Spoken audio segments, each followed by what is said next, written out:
Inilah salah satu kebun cabai milik warga di Desa Jentian, Kecamatan Pajar Bulan, Kabupaten Lahat. Kebun cabai seluas 1,5 hektar ini gagal panen setelah dilanda cuaca ekstrim angin kencang yang terjadi sejak beberapa bulan terakhir.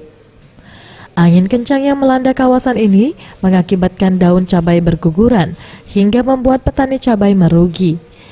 Hasil panen cabai pun akhirnya tak mampu menutupi biaya produksi selama masa tanam. Meski demikian, para petani tetap berusaha merawat dan memanen cabai di kebun agar kerugian tidak semakin besar. Salah seorang petani cabai, Fikri, mengaku tanaman cabai miliknya gagal panen akibat cuaca ekstrim. Ia menambahkan, harga cabai di tingkat petani berkisar antara Rp35 hingga Rp45.000. Sementara harga cabai di pasaran mencapai Rp60.000 per kilogram.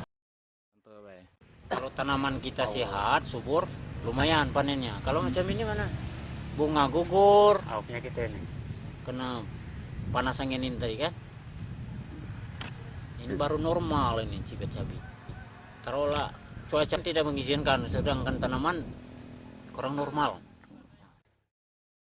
Para petani mengaku pasrah menerima usaha tanaman cabai mereka yang gagal panen ini. Dari Kabupaten Lahat, Zulfikri, Sriwijaya TV.